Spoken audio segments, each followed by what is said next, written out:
ज़िदनी इल्मा।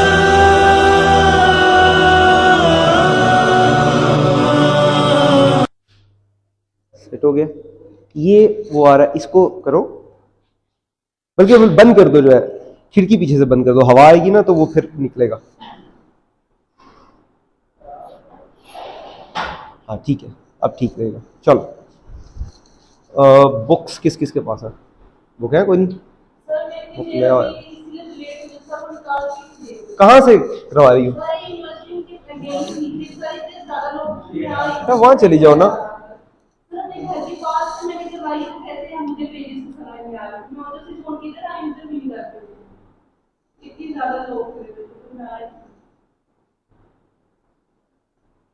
करो करो, बहाने करो।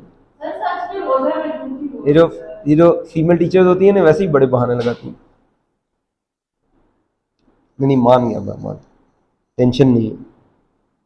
आप लोग वैसे भी थोड़े हो, कोई बात नहीं। देखो बुक करा लोगी तो अच्छी बात है। अब हाँ करवा लो, और सिलेक्टेड चैप्टर्स करवाना, ठीक है?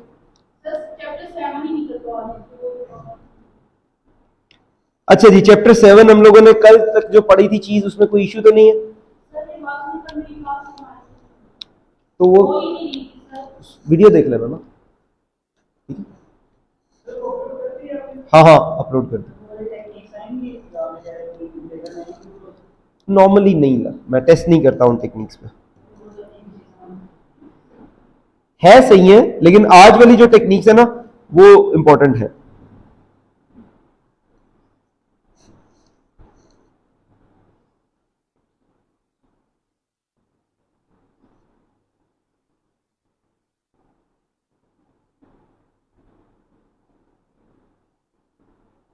ना जरा नजर मारना, ठीक है?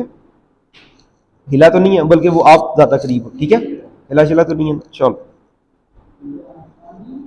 ऑन है, ऑन है, कर दिया। Okay ji, page number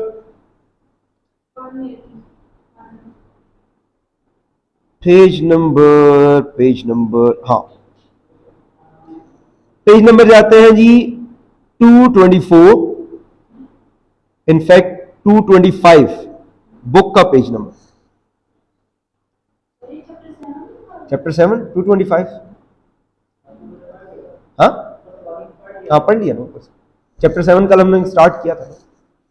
okay ji, so far what we have studied, we started the topic decision making under the conditions of risk and uncertainty, right?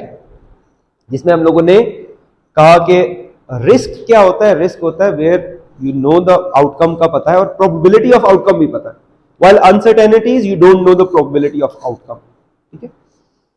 फिर हम अनसर्टेनिटी को कैसे कम करते हैं? हम लोगों ने देखा था there is desk research, there is primary research, there is focal group, focus group होता है, फिर आप उसमें मेजरमेंट टूल्स होते हैं, मेजरमेंटल रिसर्च होती है, ये सारी चीजें हम लोगों ने देखी थी, ठीक है? फिर रिस्क और अनसर्टेनिटी में जब डिसीजन मेकिंग करते हैं तो हम लोग सेंसिटिविटी एनालिसिस करते हैं, वी स्टडीड यस्टरडे। उसके बाद मोंटे कार्लो सिमुलेशन एनालिसिस हम लोगों ने पढ़ा था, और लास्ट पे हम लोगों ने एक्सपेक्टेड वैल्यू अप्रोच पढ़ी थी, जिसमें डिसीजन होता है, एक्सपेक्टेड वैल्यू अप्रोच में डिसीजन होता है the cost should be lower than the expected value, it means expected value should be greater than the cost, ठीक है जी? नेक्स्ट जब चलते हैं हम लोग तो हमारे पास आते हैं 3 रूल, एक को कहते हैं यहां पे होंगे रूल्स के नाम भी, एक है जी maximax, let me write it over here, one is called maximax, one is called minimax, minimax ये ना, maximin sorry, the other one is called maximin, and the third one is called minimax regret rule, minimax regret rule. अच्छा बहुत आसान है, जितने नाम मुश्किल लग रहे हैं ना उतने ही ये तीनों इजी है, लेकिन इसके लिए हमें सबसे पहले पे ऑफ टेबल बनाना पड़ता है। पे ऑफ टेबल क्या होता है? When we have number of outcomes, when we have number of outcomes and we don't know what to do, तो then we make a payoff table. हम लोग पे ऑफ टेबल बनाते ताकि हमें चीजें कुछ क्लियर होकर नजर आए, ठीक है? अच्छा, पे ऑफ टेबल बनाने के लिए हम डायरेक्टली स्टार्ट करते हैं एक क्वेश्चन से। अगर आप पेज नंबर चलते हैं अपने 224 पे, टू 25 पे, यस। सो इलिस्ट्रेशन 5 है, इलिस्ट्रेशन 5 है जी, Geoffrey Ramsbottom, right. Let's read it, क्या कहता है? कहता है Geoffrey Ramsbottom runs a kitchen that provides food for various canteens throughout a large organisation. Okay, तो रैम्सबॉटम क्या करता है? रैम्सबॉटम जो है वो फूड सप्लाई करता है। A particular salad is sold to canteen for $10 and cost 8 to prepare. अच्छा, मैं यहां पे डेटा लिख लेता हूं साथ साथ। कितने की सेल प्राइस है उसकी? सेल प्राइस है $10 की, और कॉस्ट कितनी है? कॉस्ट है $8 की। तो आपके पास जो कंट्रीब्यूशन हुआ वो कितना हुआ? $2 का। अब सैलेड है तो सैलेड बेटा पेरिशेबल आइटम है ना, मतलब आपने सुबह सैलेड बनाया, शाम को नहीं बिका तो खराब हो जाएगा। पाकिस्तान थोड़ा ही है कि चलो बीच में मिक्स करके चला दिया। अगेन इंटरनेशनल रूल है, एथिक भी है उनमें कि नहीं भाई जो चीज खराब है वो खराब है। अब हुआ क्या? Therefore, contribution of 2 उसने बता दिया। Based upon past demands, it is expected that during the 250 day working year, यानी 250 days का working year है, the canteen requires the following daily quantities। 25 दिन जो है वो 40 सैलड होते हैं, 50 days जो है वो 50 सैलड की डिमांड होती है, 100 days जो है वो 60 सैलड की डिमांड होती है, और 75 days 70 सैलड की डिमांड होती है। ये तो उसने बता दिया, लेकिन वी डोंट नो कि कौन से दिन कौन सी डिमांड होगी। मतलब पास्ट हिस्ट्री से ये पता लगा कि 25 दिन ऑन एवरेज 40 सैलेड बिकते हैं, 50 दिन जो है 50 सैलेड बिकते हैं। अब फॉर एग्जांपल हम कहते हैं 50 दिन 50 सैलेड बिकते हैं, this is not in sequence के आज से 50 दिन 50 सैलेड बिकेंगे। नो, हो सकता है आपने 50 सैलेड बना लिए, वो 25 वाला दिन हो अगला। हो सकता है आपने 70 सैलेड बना लिए, अगला दिन जो है वो 60 वाला हो। तो फिर क्या करोगे? इसके लिए हमें फिर पे ऑफ टेबल एक क्रिएट करना पड़ता है। ठीक है जी, हम वो पे ऑफ टेबल क्रिएट करते हैं। वो कैसे पे ऑफ टेबल क्रिएट होगा? हम क्या करते हैं जी, हम यहां पे सप्लाई ले लेते हैं, डेली सप्लाई, और यहां पे हम लोग ले लेते हैं डेली डिमांड। ठीक है जी, कितनी है हमें पता है कि या तो आपके बिकते हैं 25, या बिकते हैं 50, या 100, या 75। ठीक है जी। अच्छा, अब आपको ऑब्वियसली इसके हिसाब से सप्लाई भी इतनी करनी पड़ेगी, 25, 50, 100 और 75। अब यू डोंट नो कि किस दिन में कौन सी सप्लाई करनी है। वही बात है कि लेट्स सपोज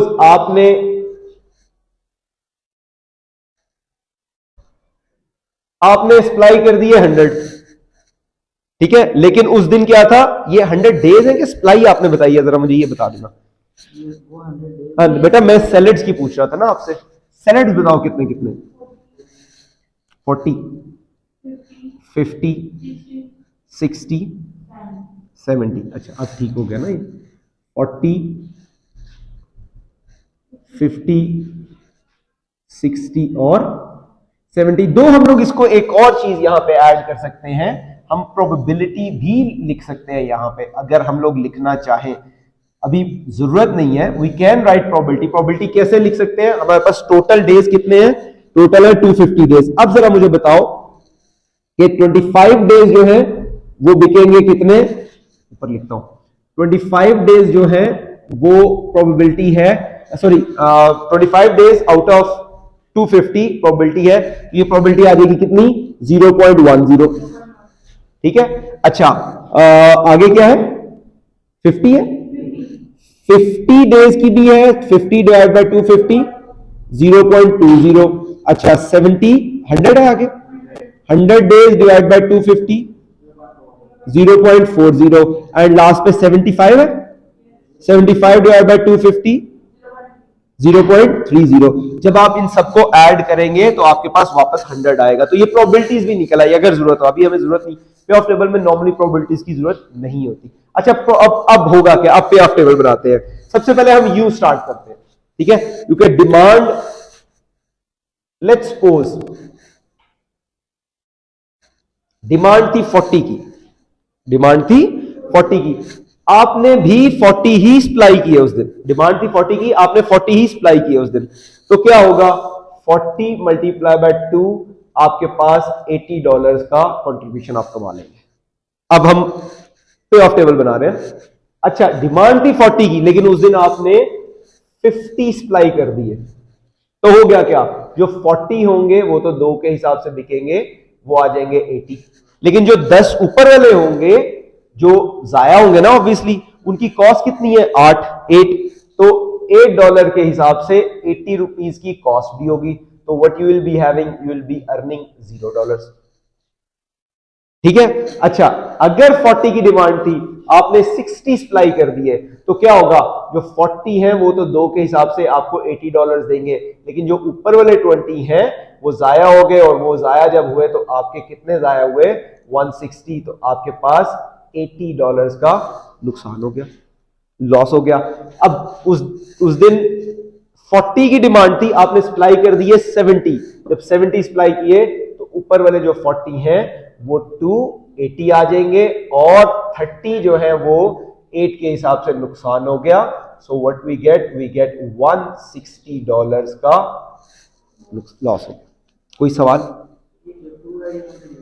कंट्रीब्यूशन का 2 है ना, तो 40 था तो 40 तो हमारे डायरेक्टली आ गया ना। कोई सवाल यहां तक? क्या वो रिटर्न नहीं है ना, आपने बना के भेज देने हैं। ठीक है, सिचुएशन ऐसी है ना। अब ये जरा सोचो, ये हर जगह पे लग सकती है। आप जरा समोसे बनाने वाले हैं, अब आपके यार समोसे बनाने वाला कभी बिजनेस है, आप जरा कराची कंपनी में जाओ ना, पंजाब समोसे वाले, पंजाब समोसा सेंटर, उसके पास आपको जगह नहीं मिलती। अब थिंक अबाउट इट, आपकी सोच भी नहीं होगी कि वो दिन में कितने का कारोबार करता होगा। हम डेली का हिसाब सेल की बात करें ना, वो मेरे ख्याल से 70 या 80 का समोसा एक बेचता है, और जो एक प्लेट है वो बेचता है 140 की।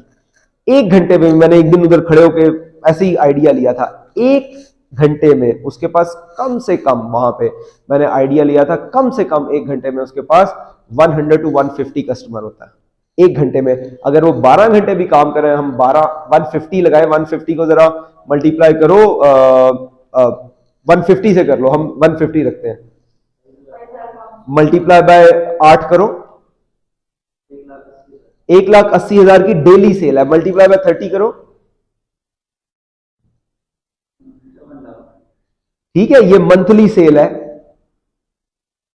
देखो और ये हम लोगों ने बहुत मीनिंग, हम लोगों ने सिर्फ ये लगाया कि पर बंदा एक ही समोसा प्लेट लेके जा रहा है, हम लोगों ने ये नहीं, लोग 10-10 भी पैक करवाते हैं। तो अब वो समोसे बनाता है, लेट्स सपोज उसने अपना सारा दही भल्ले बनाता है उसने, और बनाने उसने फ्रेश है, ठीक है। अब उसने कहा जी, उसे पता है पिछले साल क्या हुआ कि 25 दिन 40 बिके, 50 दिन 50 बिके, 100 दिन 60 बिके, और 75 दिन 70 बिके, ये उसे पता है, लेकिन किस दिन कितने बिक रहे हैं ये नहीं पता। तो अगर उस दिन 40 बना लिए उसने, और डिमांड 50 या 60 या 70 की आ गई, तो बाकी तो नहीं, मतलब 40 की डिमांड थी लेट्स सपोज, और उसने सप्लाई कर दी है 70, तो 30 तो जाया हो जाएंगे। अब समोसा पड़ा हुआ सुबह बिकेगा, जाया होगा ना। तो इसी तरह सैलेड है, सैलेड तो फ्रेश यूज होता है। तो ये दीज आर वेरी, ये यहां से जो पहले तो मैंने कहा था बहुत बॉन्गी अप्रोचेस है वो, ये एक्सपेक्टेड वैल्यू, और ये these are very practical approaches. ठीक है, अब पता ही नहीं है ना क्या क्या करना है, तो आपने एक पे ऑफ टेबल सा बना लिया, आपने अपने आप को फिगर आउट कर लिया। अच्छा, अब आते हैं 50 पे, लेट्स सपोज डिमांड थी 50 की, आपने 40 सप्लाई किए, तो क्या है, आपने 40 सप्लाई किए, 40 मल्टीप्लाई बाय 2, आप 80 ही कमाएंगे। आपने 10 कस्टमर्स को क्या भाई हमारे पास नहीं है, ठीक है। अब होता क्या, पाकिस्तान में यही प्रॉब्लम है, अक्सर आप जहां से दही अच्छा मिलता है, आप दही लेने जाओ, कहते हैं जी दही खत्म हो गया, तो भाई 2 कुंडे ज्यादा क्यों नहीं लगा देते, क्योंकि वो असेस ही नहीं करते। अब कर क्या रहा है, ये 50 की डिमांड थी, आपने 40 सप्लाई की है, आपने अपना पोटेंशियल जो है वो कस्टमर को लूज किया, वो किसी और के पास चला जाएगा। बिजनेस जारी बात है, डिमांड थी ना 50 सप्लाई, उसने है ही 40 की सप्लाई है। अच्छा, यहां पे लोग क्या कहते हैं, नहीं भाई हम इतने से मुतमईन है, तो जहां मुतमईन हो गए वहां बिजनेस ग्रो नहीं होता फिर बात। इसीलिए कौन सी पाकिस्तानी कंपनी है जो मल्टीनेशनल बनी है, क्योंकि सेटिस्फाई हो जाते हैं। ठीक है, अच्छा आगे चलते हैं। 50 की डिमांड थी, 50 सप्लाई की है, तो 50 मल्टीप्लाई बाय 2, $100 कमा लेगा। 50 की सप्लाई थी, 60 सप्लाई की है, तो 50 के ऊपर 2 तो कमा लेगा $100, लेकिन जो 10 एक्स्ट्रा थे वो जाया होंगे, तो आपके पास नेट जो रिजल्ट है वो बच जाएगा $20 का। 50 की सप्लाई थी, सॉरी 50 की डिमांड थी, 70 सप्लाई की है, तो 50 जो है डिमांड थी, 70 सप्लाई की है, तो 50 की डिमांड थी, 50 तो बिकेंगे, 2 के हिसाब से आपको कंट्रीब्यूशन आएगा 100 का, लेकिन जो एक्स्ट्रा 2 हैं वो आपको कॉस्ट दे जाएंगे, तो आपके पास $60 का नुकसान हो जाएगा। अभी ये हो नहीं रहा, अभी हम सिर्फ पॉसिबिलिटीज फाइंड आउट कर रहे हैं। इसी तरह आते हैं भाई, 60 की डिमांड थी, आपने 40 सप्लाई की है, तो 40 मल्टीप्लाई बाय 2 80। अब देखो 20 कस्टमर्स को वापस भेज दिया। 60 की डिमांड थी, 50 सप्लाई की है, तो $100। 60 की डिमांड थी, 60 सप्लाई की है, तो $120। 60 की डिमांड थी, 70 सप्लाई की है, तो 60 मल्टीप्लाई बाय 2 $120। 10 ऊपर जो एक्स्ट्रा होंगे वो लॉस होगा और यू विल गेट $40 का बेनिफिट। अच्छा, अब 70 की सप्लाई थी, 40 ही सप्लाई कर सके तो दैट इज $80। 70 की सप्लाई थी, 50 ही कर दिए तो दैट इज $100। 70 की डिमांड थी, 60 सप्लाई किए तो आप अपने कस्टमर्स को वापस भेज रहे हो, और 70 की डिमांड थी, 70 ही सप्लाई किए तो यू विल गेट $140। कोई सवाल यहां तक? ये हमारे पास बन गया। अब देखो बात ये है, इस पे आपका कंट्रोल नहीं है, इस पे आपका कंट्रोल है। डिमांड पे तो कंट्रोल नहीं है, सप्लाई पे कंट्रोल है।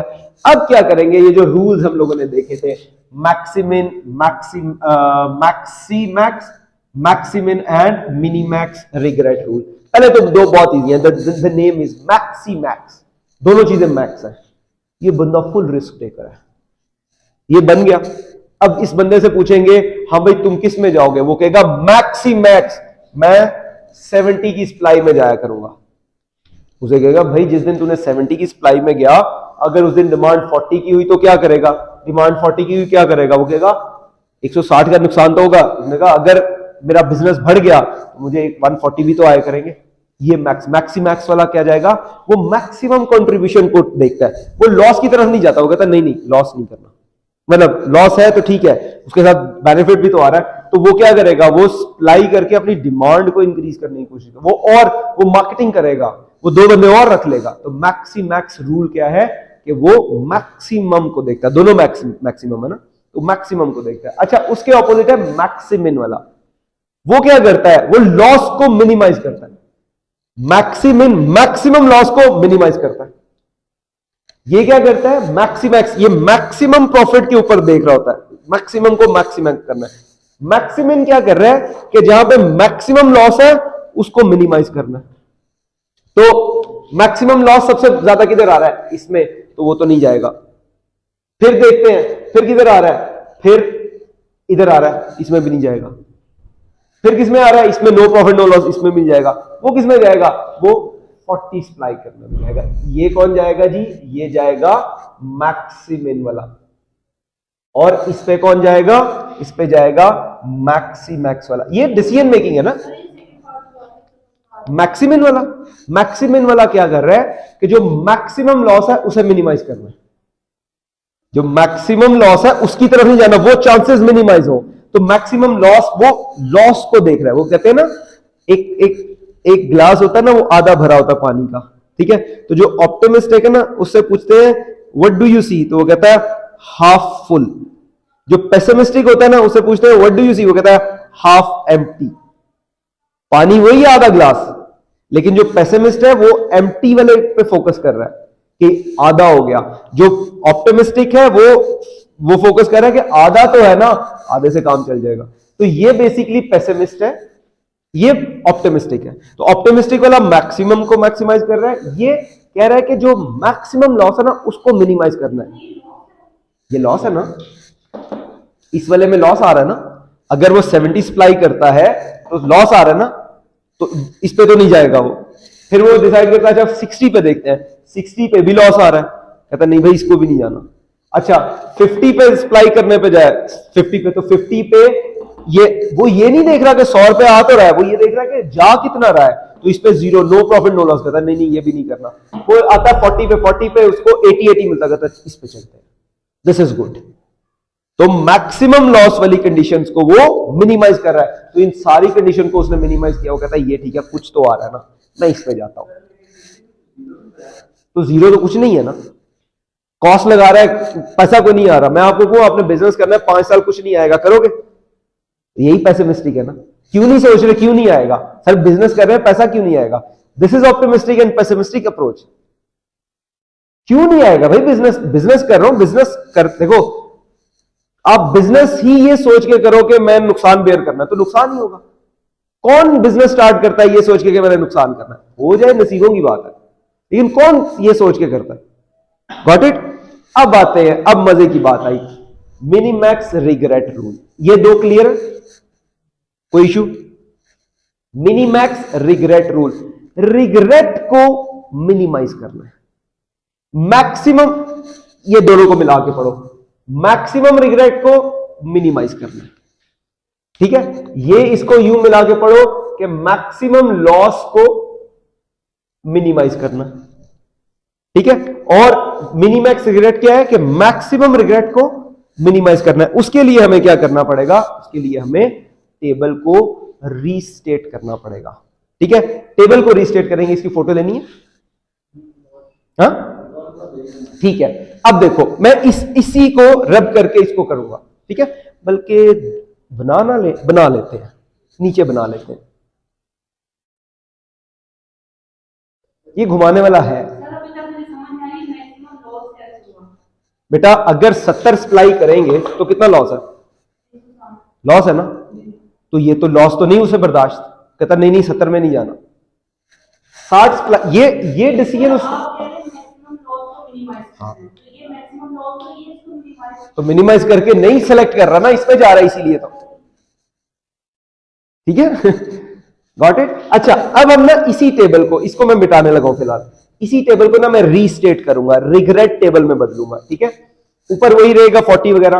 अगर चलो इधर लिख लेते हैं 40, 50, 60 और 70, यहां पे भी लिख लेते हैं 40, 50, 60 और 70। जरा आप लोगों ने रहना इसमें, अगर उसने ये सप्लाई थी, ये डिमांड थी, अगर 40 डिमांड थी तो उसने 40 ही सप्लाई किए, तो क्या रिग्रेट कोई है? नहीं, कोई रिग्रेट नहीं है ना। ठीक है, तो जीरो रिग्रेट, कोई रिग्रेट नहीं है। अच्छा, अगर 40 डिमांड थी, 50 सप्लाई कर दिए, तो रिग्रेट है 10 जाया हुए ना। 40 डिमांड थी, 50 सप्लाई कर दिए, 10 जाया हुए ना, तो जो 10 जाया हुए उसकी कॉस्ट है, तो रिग्रेट कितना हुआ? 10 मल्टीप्लाई बाय 8, $80 का रिग्रेट है कि काश मैं 10 एक्स्ट्रा सप्लाई ना करता, रिग्रेट आ गया। अच्छा, 40 डिमांड थी, 60 सप्लाई कर दिए, रिग्रेट कितना है? 20 सैलड्स का, जो कि 8 की है, तो ये बनेगा $160 का रिग्रेट। इसी तरह 40 डिमांड थी, 70 सप्लाई कर दिए, तो रिग्रेट बनेगा 30 मल्टीप्लाई बाय 8 विच इज $240। कोई सवाल यहां तक? अब आते हैं 50 थे, 50 डिमांड थी, 40 सप्लाई किए, कोई रिग्रेट है? देखो देखो, नॉर्मली बताओ, आप जरा सोचो, आपकी समोसे की रेडी है, अब सोच के मुझे बताना है। 50 की डिमांड थी, आपको पता लग गया, लेकिन आपने 40 सप्लाई किए, कोई रिग्रेट है? होना चाहिए, होना चाहिए। कितना होना चाहिए? आपने 10 कस्टमर को लूज किया, उससे क्या आ सकता था? $2 कंट्रीब्यूशन आ सकता था, तो $20 का रिग्रेट आपको होना चाहिए। अगर नहीं है तो आप प्योर पाकिस्तानी है। ये वही है जो दही लगा कहता नहीं जी कुंडे मुक गए। होना चाहिए रिग्रेट।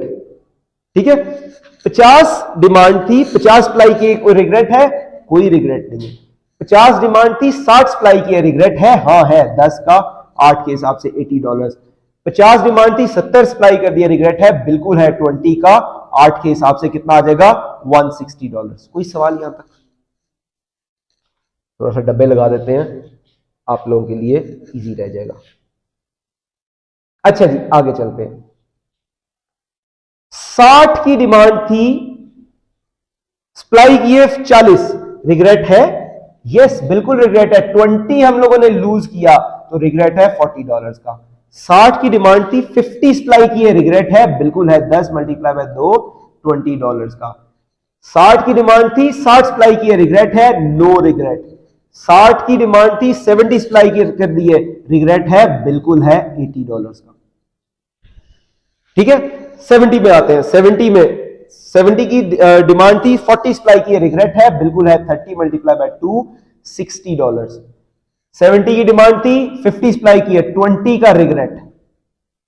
70 की डिमांड थी, 60 सप्लाई की है, 10 मल्टीप्लाई बाय 2, $20 का रिग्रेट। और यहां पे कोई रिग्रेट नहीं। ये हमारे पास बन गया रिग्रेट का टेबल। अब देखो क्या करते हैं, वो क्या कहता है, कहता है मैक्सिमम रिग्रेट को मिनिमाइज करना है। हमारे कंट्रोल में क्या है? सप्लाई। हमारे कंट्रोल में डिमांड नहीं है। अगर हम 70 सप्लाई करते हैं तो मैक्सिमम रिग्रेट कितना है? 240। अगर हम 70 सप्लाई करते हैं तो मैक्सिमम रिग्रेट कितना है? 240। अगर हम 60 सप्लाई करते हैं तो मैक्सिमम रिग्रेट कितना है? 160। अगर हम 50 सप्लाई करते हैं तो मैक्सिमम रिग्रेट कितना है? 80। अगर हम 40 सप्लाई करते हैं तो मैक्सिमम रिग्रेट कितना है? 60। हमने क्या करना है? मैक्सिमम रिग्रेट को मिनिमाइज करना है। यहां रिग्रेट को मिनिमाइज करना है तो किसमें जाएंगे? कितनी सप्लाई करेंगे आप बताओ? मैक्सिमम रिग्रेट को, शाबाश, मैक्सिमम रिग्रेट को मिनिमाइज करना है। तो कहां पे रिग्रेट मिनिमम है? यहां, इसमें। तो 40 सप्लाई करेंगे। Will go with this one. ये maximum minimax regret rule होगा कि आपने अपने रिग्रेट को मिनिमाइज कर देना। क्लियर हो गया? कोई सवाल? यहां पे मैं ना रुकने लगा हूं क्योंकि ज्यादा हो जाएगा। अभी टाइम कितना? 20 मिनट, 8 मिनट रह गए ना शायद हमारे पास। 8 मिनट है ना, तो 8 मिनट में अगला तो नहीं, बस इसको स्टॉप कर दो।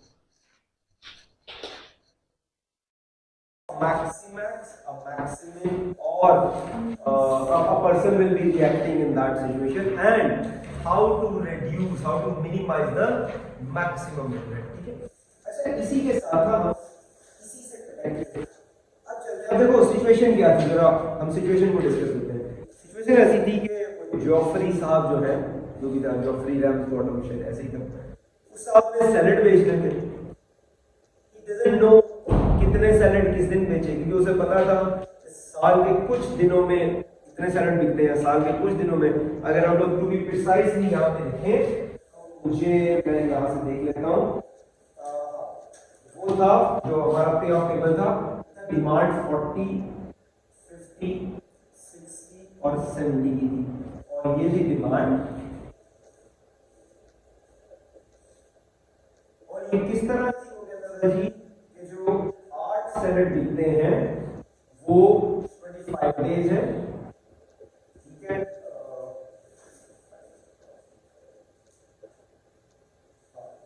जो 40 डिमांड है वो 25 डेज रहेगी।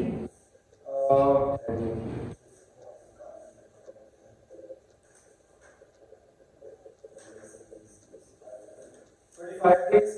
जो 50 है वो 50 डेज, जो 60 है वो 100 डेज, और 70 जो है वो 75 डेज। और ये टोटल बनते थे 250 डेज।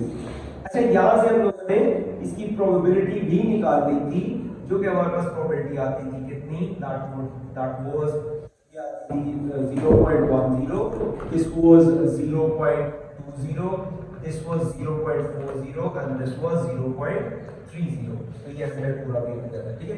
अच्छा, अब हम लोगों ने अगर दोबारा उसको कनेक्ट करते हैं, हम लोगों ने कहा था कि रिस्क और अनसर्टेनिटी में फर्क ये है कि रिस्क में हमें आउटकम का पता होता है और प्रोबेबिलिटी ऑफ आउटकम का पता है, जबकि अनसर्टेनिटी में don't know the probability of outcome. तो यहाँ पे प्रोबेबिलिटी पता है, लेकिन ये नहीं पता किस दिन 40 सैलेड बिक रहे होंगे। ठीक है, अब हमारे पास क्या था? हमारे पास ऑप्शन था कि हम भी जो सप्लाई करें वो 40 की करें, वो 50 की करें, वो 60 की करें, और यहाँ 70 की करें। और हमारे पास जो टेबल बना था, आप लोगों के पास फोटो है जो टेबल है पे ऑफ टेबल की, अगर मुझे लिखवाते हैं आप तो जल्दी से, पे ऑफ टेबल का क्या हो? अच्छा, उसमें चल हम निकाल लेते हैं इसको फटाफट से। हमारे पास जो सेल प्राइस थी वो 10 थी, कॉस्ट थी 8 की, और 2 का कंट्रीब्यूशन था। ठीक है, तो हम लोग का जो पे ऑफ टेबल था वो ये था, अगर 40 डिमांड हो 40 सप्लाई कर दिया $80 थे, अगर 50 सप्लाई कर दिया $0 थे। मैं डायरेक्ट कैलकुलेशन कर रहा हूं, अगर 60 किया तो हमारे पास 80 माइनस थे और अगर किया तो ये $160 था, ठीक है ना। 40 से 80 पर 30, हाँ ठीक है। अगर 50 था तो ये भी $80 थे, ये हमारे पास $100 थे, ये हमारे पास 50 मल्टीप्लाई बाय 200 और 10 नहीं $20, 50 मल्टीप्लाई बाय 2 और ये -60, ठीक है। अच्छा ये कितना था, ये 80, ये $100, ये $120 और ये कितना था $40, ठीक है। और यहाँ पे हमारे पास $80 और ये $100, ये $120 हो गए और ये $140। ये अब सिचुएशन है हमारे पास। अब ये कोई भी एक होगी, क्या होगा अगर 40 की डिमांड है, आपने 40 सप्लाई की, 50 सप्लाई की, 60, ये सारे कॉम्बिनेशन है। व्हाट इफ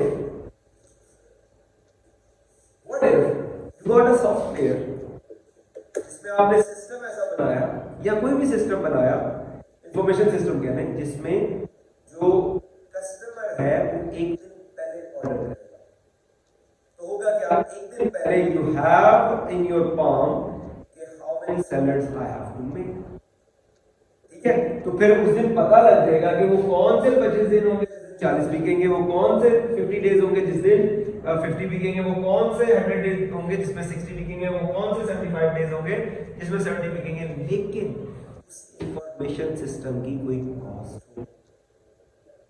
अब हमें उस कॉस्ट को बियर करना है या नहीं करना, ये डिसीजन करना है।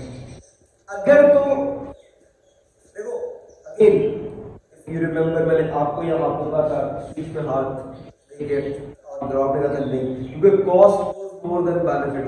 अगर तो कॉस्ट ज्यादा है किसी बेनिफिट से, you will not go for that. अगर कॉस्ट कम है बेनिफिट से, you will go for that. मतलब क्या है, अगर आपकी अब क्योंकि फ्यूचर की ना प्लानिंग है, अगर आपकी एक्सपेक्टेड वैल्यू ज्यादा आती है as compare to the cost, you will go with that system. और अगर आपकी सिस्टम लेने के बाद भी वो एक्सपेक्टेड वैल्यू नहीं आती तो not go that. For that we have to calculate it. ठीक है। अब हम एक छोटा सा क्वेश्चन करते हैं, पेज नंबर, अच्छा मैं बीच में स्किप किया एक्चुअली हम आएंगे क्योंकि ये कनेक्टेड था। अब ये है क्या, इस टॉपिक का नाम क्या जो अभी मैं करा रहा हूं, that is value of perfect information. अब जो सिस्टम आपको बना के देगा उससे आपके पास परफेक्ट इंफॉर्मेशन आ जाएगी ना, तो what you need to calculate, you need to calculate the value of perfect information in simple के how much you should pay for that system, ठीक है। तो वैल्यू ऑफ परफेक्ट इंफॉर्मेशन क्या होगी, अगर मैं यहां पे लिखता हूं value of perfect information is basically value with information which is perfect information and value without information। Simple सी बात है कि आपके पास कितनी वैल्यू होगी जब आप वो सिस्टम ले लेंगे, आपके पास कितनी वैल्यू होगी जब वो सिस्टम नहीं लेंगे, इन दोनों का डिफरेंस होगा value of the perfect information. अब इस नंबर को आप कंपेयर करेंगे कि आपको सिस्टम कितने का मिल रहा है। अगर उस वैल्यू से कम का सिस्टम मिल रहा है, you will go for that. अगर उस वैल्यू से ज्यादा सिस्टम मिल रहा है, यू विल गो। तो हमें क्या कैलकुलेट करना होगा, हमें सबसे पहले वैल्यू विदाउट इंफॉर्मेशन चाहिए। वैल्यू विदाउट, वो कैसे करेंगे, देखो हम अगर 40 सप्लाई करना हमारे हाथ में, अगर हम 80 सप्लाई करते हैं तो 80 सप्लाई करने का जरा बोर्ड में रखा हुआ है, 80 सप्लाई करने की प्रोबेबिलिटी, $80 कमाने की प्रोबेबिलिटी कितनी है, 0.10। 80 कमाने की प्रोबेबिलिटी कितनी है, 0.20। 80 ही कमाने की प्रोबेबिलिटी कितनी है, 0.40, और 80 ही कमाने की प्रोबेबिलिटी है 0.30। अच्छा जब आप इसको सारे को कैलकुलेट करोगे ना तो यू गेट $80, क्योंकि सारा 80 है ना, तो जरूरत नहीं, यू गेट $80। तो अगर आप 40 की सप्लाई करते हैं तो आप, अच्छा आप कैलकुलेट क्या कर रहे हैं, बेसिकली एक्सपेक्टेड वैल्यू कैलकुलेट कर रहे हैं, you are calculating expected value without information. अच्छा अब अगर आप जाते हैं इसके साथ, अगर आप 50 पे होगा एक ही सप्लाई, अगर आप 50 पे जाते हैं तो इसकी प्रोबेबिलिटी 0.10। अब ये कैलकुलेट करना पड़ेगा, ठीक है। इसकी है 0.40 और इसकी है 0.30, तो ये तो आ जाएगी $30, ये आ जाएगी $40, ये आ जाएगी $20 और ये आ जाएगी 0। जब ऐड करेंगे तो 40, 20, 60 एंड 30 कितना आ जाएगा, दिस विल बी $90। कोई सवाल, ठीक है। अच्छा expected value of supplying this 60, अच्छा हम मल्टीप्लाई करेंगे अगेन इसको 0.10 से, इसको मल्टीप्लाई करेंगे 0.20 से, इसको मल्टीप्लाई करेंगे 0.40 से, इसको मल्टीप्लाई करेंगे 0.30 से। ये आ जाएगा कितना -8, ये आ जाएगा कितना $4, चेक करते जाना यार साथ साथ। ये आ जाएगा कितना जरा बताओ मुझे, 10 से क्या 12, $48, और ये आ जाएगा $36। ये 40 बन गया, 40 और 48 88 माइनस किया, ये हमारे पास आ गया $80। चेक करते जाना। ठीक है, अच्छा लास्ट वाले को कैलकुलेट करते हैं। अगेन 0.10 दिस इज 16 का लॉस। अच्छा ये मल्टीप्लाई करेंगे कितने से, 0.20 से, तो ये $12 का लॉस। ये मल्टीप्लाई करेंगे 0.40 से, this will be 16 most probably, और इसको मल्टीप्लाई करेंगे 0.30 से, सो दिस विल बी $42। सबको ऐड किया, ये वही expected value, probability multiply by outcome, सबको ऐड किया तो कितना बन जाएगा, ये 16 से कैंसिल हो गया 830। अब आपके पास देखो, if you supply 40 the expected value is 80, if you supply 50 expected value is 90, if you supply 60 expected value is 80, if you supply 70 expected value is 30। आप किस पे जाएंगे, इसमें एक्सपेक्टेड वैल्यू हायर है तो you will go with that. आप कहेंगे भाई मैं चूज करता हूं ये सप्लाई करना। तो इसका मतलब ये है कि आपके पास जब कोई इंफॉर्मेशन ना हो, ठीक है, तो आप कहेंगे कि मैं इस पे जा रहा हूं, तो value without perfect information will be $90। अब आपको किसी ने सिस्टम बना के दिया, सिस्टम बना के दिया, आपको एक दिन पहले पता है कि डिमांड कितनी है। इसका मतलब यह है कि अगर आपको एक दिन पहले पता है तो जिस दिन 40 डिमांड होगी आप 40 ही सप्लाई करेंगे, ठीक है। जिस दिन 50 डिमांड होगी उस दिन 50 ही सप्लाई करेंगे, जिस दिन 60 डिमांड होगी 60 ही सप्लाई करेंगे, जिस दिन 70 डिमांड होगी 70 ही सप्लाई करेंगे, और क्या नुकसान नहीं होगा। इस पे कंट्रीब्यूशन कितना आएगा 2 का, तो आपके पास अर्निंग कितनी होगी $80 की, आपके पास अर्निंग होगी $100 की, आपके पास अर्निंग होगी $120 की, और आपके पास अर्निंग होगी $140 की। लेकिन इनके साथ इनकी प्रोबेबिलिटी भी तो है कि 40 सेल होंगे, उसकी प्रोबेबिलिटी कितनी है 25 डेज की, और इसी तरह 50 डेज की, इसी तरह 60 डेज 100 डेज की 0.40, इसी तरह 0.30 75 डेज। गॉट इट, समझ आ गई। अच्छा मल्टीप्लाई करते हैं, आपके पास $8 आ गए, आपके पास $20 आ गए। ये वही है हमारे पास जो एक्सपेक्टेड वैल्यू का हम लोगों ने फॉर्मूला निकाला था ना, आउटकम मल्टीप्लाई बाय प्रोबेबिलिटी, जिसमें हम लोगों ने कहा था रोल डाइस को रोल करना, ये वही है। अच्छा कितने बन गए यहाँ पे, ये बन जाएंगे $48 और ये बन जाएंगे $42। टोटल करो भाई 50 90 और 118$। Value with perfect information is $118। So value of perfect information is $28. Now you compare, अगर आपको कोई सिस्टम $28 से कम में मिल रहा है, you go for that. If अच्छा अब it can be, देखो ये तो $28 है, it can be $28 million.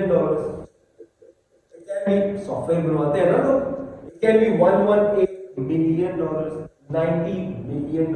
तो when there is a risk, you can. कोई सवाल नहीं आता। नेक्स्ट लास्ट वाले पे चलते हैं, है ना नजर मारो। अच्छा चलो चलते हैं, देखते हैं क्या चल रही है। अभी नहीं होगी।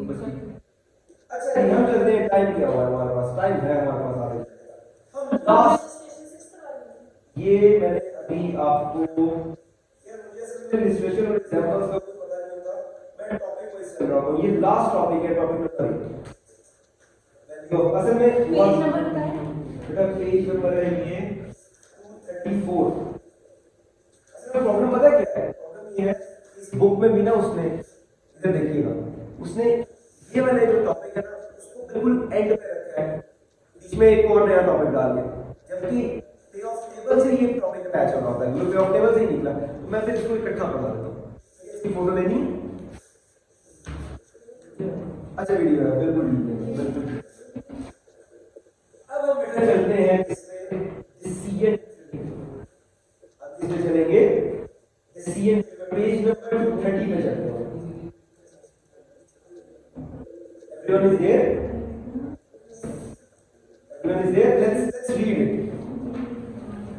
पेज नंबर बेटा मैं आपको दे देता हूँ बस, बल्कि ये ले लो, थोड़ा सा पढ़ के मैं आपको कराता हूँ, ठीक है। Page number 230, everyone is there. Decision tree क्या है? देखो आप क्या करते हैं, आपके पास जब अनसर्टेनिटी हो चीजों की तो आप सब आउटकम्स को प्लॉट कर लेते हैं, एक डिसीजन एक ट्री बना लेते हैं। अच्छा, उस ट्री से फिर आप डिसीजन कैसे निकालते हैं? पहले सिंपल सी आप ट्री बनाना शुरू करते हैं अपने लेफ्ट से राइट, अपने लेफ्ट से राइट पे वो ट्री बनाना शुरू करते हैं। अच्छा, अब उसमें कुछ स्क्वायर्स होंगे, कुछ सर्कल्स होंगे, दे आर बेसिकली, क्योंकि जब सिस्टम में हम बनाते हैं तो दैट इज डिफाइंड, एक्सेल में भी इसका डिसीजन ट्री का एक वो है एक्सटेंशन है, तो दे आर डिफाइंड। अच्छा, हम जहां पे स्क्वायर है दिस विल टेल अस कि ये करना, यहां पे डिसीजन है कि इधर जाना है कि इधर जाना है, और जहां पे सर्कल होगा वहां पे उस डिसीजन की आगे आउटकम की प्रोबेबिलिटीज होगी कि इसको करने के, फॉर एग्जांपल डिसीजन है कि 40 बेचने हैं कि 50, ये डिसीजन है तो स्क्वायर से करेंगे, या सारे स्क्वायर से ये सारे निकलेंगे 40 50 60 70। अब 40 बिकने की कितनी प्रोबेबिलिटी है और कितनी नहीं है वो आगे आता जाएगा, वो सर्कल से होगा।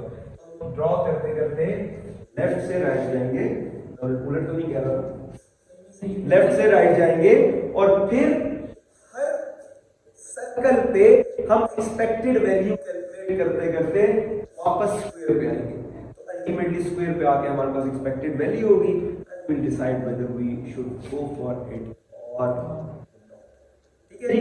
यहाँ पे उसने यही लिखा है स्क्वायर होगी, some common symbols can be used as square is used to represent a decision point, जहां पे ठीक है, और जो साथ उसने कहा जी जो ब्रांचेस है, branches coming from a circle, अच्छा circle is used to represent the chance point, और ब्रांचेस पे निकल रही होती है, ब्रांचेस होंगे, सर्कल होंगे और स्क्वायर्स होंगे, ठीक है जी। एक क्वेश्चन पढ़ते हैं डिसीजन ट्री का, इसके साथ ही, और उसने आगे स्टेप 2 में भी आपको तरीका बताया, एक एक्सपेक्टेड वैल्यू हर आउटकम की कैलकुलेट कर लेंगे, and then will choose the best one. Let's read it, everyone is there. Decision tree, a university is trying, is there, okay, इसको रख कर दो ना।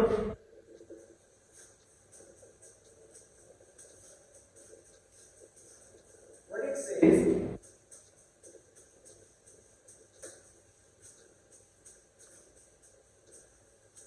एकदम मॉर्निंग वालों की बहुत आपको भी होगी इसकी, और एक रेफरेंस पॉइंट बताना, मतलब एक फंसा होगा वो रेफरेंस पॉइंट होगा। Okay ji, a university is trying to decide whether or not to advertise a new postgraduate degree program, ठीक है जी। प्रॉब्लम का वो कह रहे हैं डिसाइड करना, तो डिसाइड करना तो कहां से शुरू करते हैं? स्क्वायर से, और डिसाइड क्या करना है? एडवर्टाइज करना है या डोंट एडवर्टाइज, ओके, एडवर्टाइज करना है या नहीं करना, ये डिसीजन है। अभी यहां पे फंसे हुए हैं, नहीं पता लग रहा है। अच्छा आगे बढ़ते हैं, कहते हैं the number of students starting the program is dependent on the economic conditions. अच्छा, कहते हैं if economic conditions are poor it is expected that program will attract 40 students without advertising, there is 60% chance that economic condition will be poor. इसका मतलब क्या हुआ? सबसे पहले यहां पे हमारे पास चांस आ गया, अगर तो डोंट एडवर्टाइज करना है उसका, तो हमारे पास यहां पे हो गया इकोनॉमिक कंडीशन पुअर होंगी या ओके होंगी, ठीक है। और ऑब्वियसली अगर एडवर्टाइज में भी जाते हैं तो फिर भी इकोनॉमिक कंडीशन ऐसी है ना, या पुअर होंगी या ओके होंगी, ठीक है। कोई सवाल यहाँ पे? अच्छा दोबारा पढ़ते हैं, if conditions are poor, condition poor है, दोनों केसेस में पुअर हो सकते हैं। If conditions are poor it is expected that program will attract 40 students without advertising. हम कहा है डोंट एडवर्टाइज, पुअर है तो 40% चांस है कि नहीं, कितना परसेंट चांस है? 60%, नहीं 40 स्टूडेंट्स विदाउट एडवर्टाइजिंग, एक मिनट, 40 स्टूडेंट्स आएंगे, ठीक है। और क्या है, देयर इज 60% चांस है economic condition will be poor, इसका मतलब 60% चांस है कि पुअर होंगे, तो 40% चांस है कि ओके होंगे, और इधर भी यही होगा, 60% चांस है पुअर होंगी, 40% चांस है ओके होंगी। कोई सवाल? तो अभी जो उसमें लाइन थी उसमें क्या कहा, दोबारा लाइन पढ़ते हैं, कहता है if conditions are poor, if conditions are poor, या ये अभी नहीं पता किसमें, वो कहता है program will attract 40 students without advertising, तो हम विदाउट एडवर्टाइजिंग में तो कंडीशन पुअर है तो 40 स्टूडेंट आ जाएंगे, और इसमें क्या पुअर कंडीशन होने के 60% चांस है, इट मींस 40% चांस है कि कंडीशन विल बी ओके। अब हमें करना क्या है, देखो हमें ईवी यहां पे कैलकुलेट करनी है, हमें ईवी यहां पे कैलकुलेट करनी है, अभी नहीं, अभी तो हम ड्रॉ पहले करेंगे, लेफ्ट टू राइट ड्रॉ करेंगे, फिर राइट टू लेफ्ट आएंगे, उसको डिसीजन करेंगे, क्लियर। तो प्रॉब्लम आगे करते हैं, कहते हैं इकोनॉमिक कंडीशंस आर गुड, हमने ओके लिखा है तो good, it is expected that program will attract 20 students without advertising, okay. तो अगर डोंट एडवर्टाइज ओके है तो कितने स्टूडेंट आएंगे, 20 विदाउट एडवर्टाइजिंग, ठीक है। अच्छा, and there is 40% chance economic condition will be, वो हमने ऑलरेडी लिख दिया होगा, ठीक हो गया जी। आगे चलते हैं, कहते हैं if the program is advertised, अब ऊपर पे गया, economic condition are poor, economic condition are poor और प्रोग्राम इज एडवर्टाइज्ड, तो फिर क्या है, there is 65% chance that advertisement will stimulate further demand, okay। तो होगा क्या, अब यहाँ पे क्या हो रहा है, अगर जो है एडवर्टाइजमेंट की तरफ जाते हैं तो फिर और चांस बन गया है, कंडीशन पुअर है, यहाँ पे एक और एक्सपेक्टेड वैल्यू आ गई और हमारे पास और बड़ा चीज निकल रही, ठीक है। दोबारा पढ़ते हैं, क्या कहता है, कहता है if the program is advertised, program is advertised,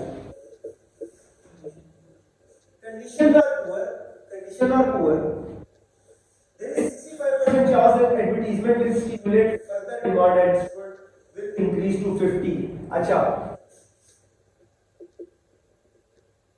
demand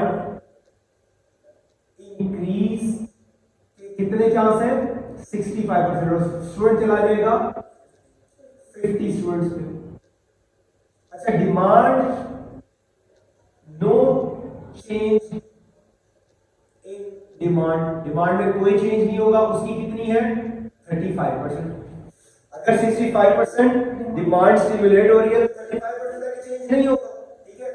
और अगर चेंज नहीं होगा, जरा गौर करिएगा, अगर चेंज नहीं होगा और एडवर्टाइजमेंट की भी है तो फिर स्टूडेंट कितने होंगे, देखो वो कह रहा है अगर हम एडवर्टाइज नहीं करते, जरा गौर कीजिएगा, अगर एडवर्टाइज नहीं करते, कंडीशन पुअर हो तो 40 स्टूडेंट तो आना ही आना है।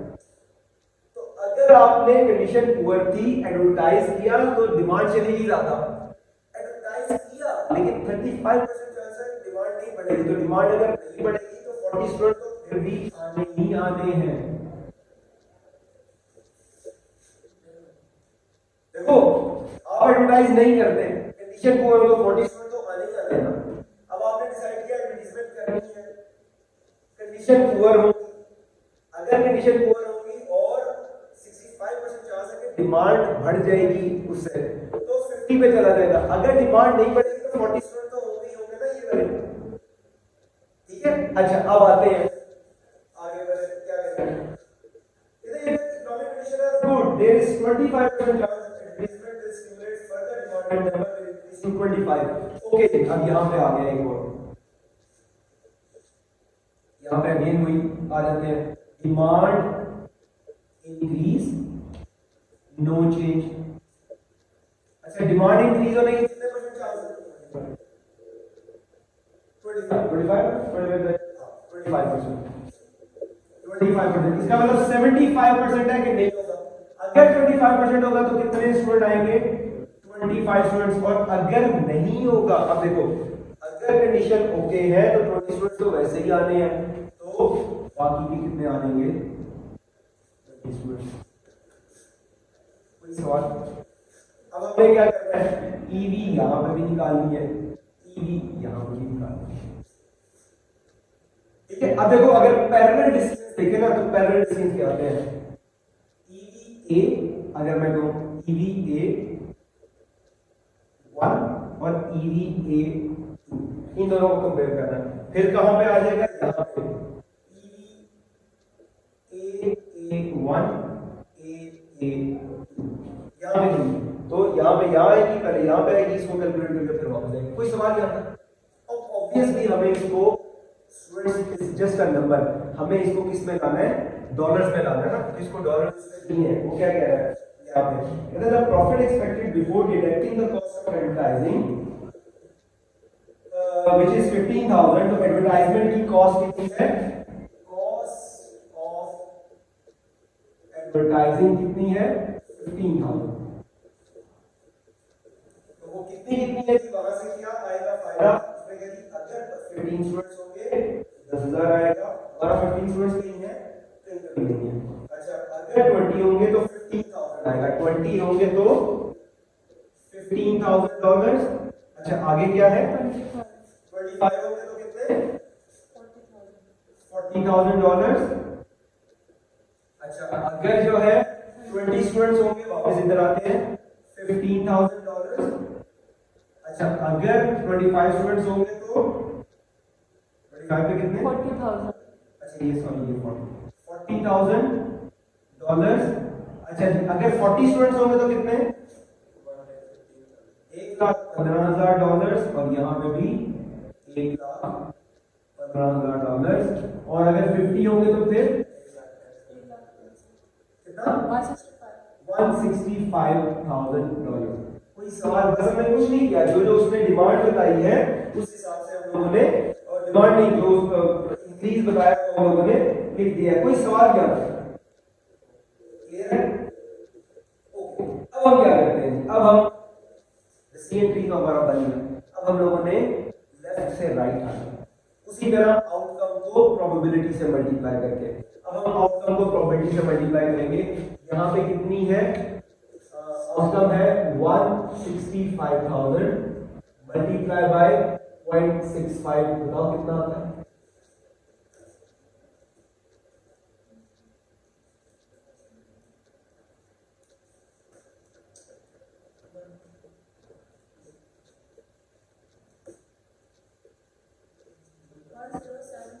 $1,07250।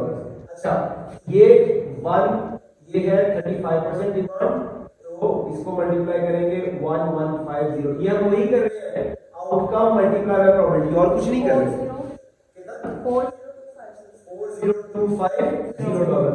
अब करेंगे क्या, दोनों को ऐड कर देंगे ना। यहाँ पे एक्सपेक्टेड वैल्यू निकालने के लिए हमने क्या किया, प्रोबेबिलिटी को आउटकम से मल्टीप्लाई किया, प्रोबेबिलिटी को आउटकम से मल्टीप्लाई किया, और दोनों को ऐड कर देंगे। ये वही है डाइस को रोल करने वाली बात। हाँ कितना बनता है इधर, 147,500। सवाल यहाँ तक इजी है। अब आते हैं इसमें।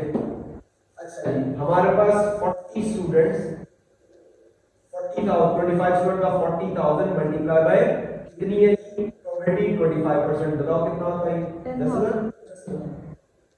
अच्छा यहाँ पे $15,000 और प्रोबेबिलिटी कितनी है 0.75, बताओ कितना होता है, $11,250।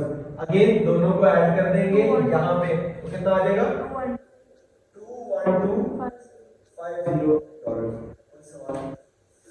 तो अब हमारे पास AA2 और AA1 भी आ गया, ठीक है। अब हमारे पास यहाँ पे ये अब ये बराबर हो गए सारे, ठीक है। अब हम और वापस चलेंगे, अब पहले इसको कर लेते हैं। इसको करेंगे कैसे, 40 स्टूडेंट्स हैं, $115 है, प्रोबेबिलिटी कितनी है 0.60, बताओ, $69,000, और 15,000 मल्टीप्लाई बाय प्रोबेबिलिटी 0.40, $6,000। तो ये बन गया कितना, $75,000। इसी तरह यहां पे निकाल लेते हैं, दिस 147,500 मल्टीप्लाई बाय प्रोबेबिलिटी कितनी है 0.60, और दिस 21,250 प्रोबेबिलिटी कितनी है 0.4, बताओ कितना है, 88,500। $4 और ये 85 श्योर कॉम्बिनेशन में आ रहा है। अच्छा अब क्या करेंगे, इन दोनों को ऐड, एक्सपेक्टेड वैल्यू पॉइंट ये है ना, तो एक्सपेक्टेड वैल्यू इन दोनों को 8500 और 885 कितना 97 पूरा 97,000। ठीक है अब देखो एक है यहाँ पे 97,000, एक है गलती तो नहीं है, ठीक है एक है 97,000, एक है 75,000। ये क्या है, डोंट एडवर्टाइज, ये है एडवर्टाइज। अब मजे की बात बताओ आपको, अगर एडवर्टाइजमेंट में जाते हैं तो 97,000 माइनस 15,000 कॉस्ट ऑफ एडवर्टाइजमेंट भी तो है, ये आएगा $82,000। ठीक है और अगर एडवर्टाइजमेंट में नहीं जाते तो हमारे पास कितना आ रहा है $75,000। तो which one is higher, this one is higher, तो यू शुड गो फॉर। ठीक हो गया, कोई सवाल?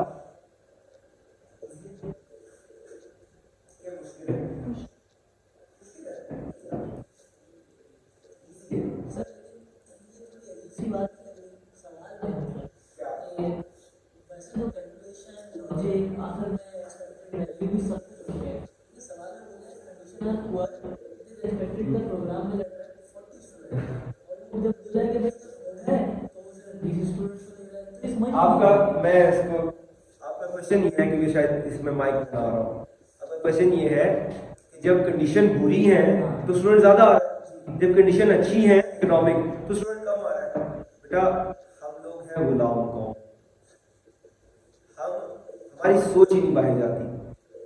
बाहर के मुल्कों में डेवलप कंट्रीज की जो बात है ना, जब इकोनॉमिक कंडीशंस अच्छी होती है, सुन लो छोड़ो, जब इकोनॉमिक कंडीशंस अच्छी होती है ना तो लोग अपने बच्चों को कहते हैं जाओ बिजनेस करो। तो जब वो बिजनेस करेंगे तो लोग ग्रेजुएशन की तरफ नहीं जाएंगे, लोग बिजनेस करेंगे, बच्चे बिजनेस करेंगे। लेकिन जब इकोनॉमिक कंडीशन अच्छी नहीं होगी तो लोग डरते हैं, यार बिजनेस कराया बच्चे से तो पैसा डूब जाएगा, तो कुछ तो करना है, चलो ग्रेजुएशन कर लो। हमारी तरह नहीं है कि इकोनॉमिक कंडीशन अच्छी है, हमने पहले 12वीं करनी है, फिर 14वीं करनी है, फिर 16वीं करनी है, फिर अब बचने के लिए 16वीं हो गई, चल तू तरफ अच्छी नौकरी दिलाते हैं। Got it? लॉजिक समझ आई? ये लॉजिक है। आप देखें बाहर के मुल्कों में जब जब इकोनॉमिक कंडीशन अच्छी होती है they go for businesses, they go for ventures, they don't go for study, they don't waste time। ठीक है, they don't waste 4 years कि अच्छी इकोनॉमिक कंडीशन अच्छी है, आप पैसा लगा के कमा सकते हैं तो आप 4 साल यूनिवर्सिटी के अंदर बैठ के डेस्क पे क्या कर रहे हैं। लेकिन जब कंडीशन अच्छी नहीं है तो क्या करें, फारिग तो नहीं बैठना, चलो स्टडी करके कुछ इंप्रूव करो। Got it? राजू चैप्टर गया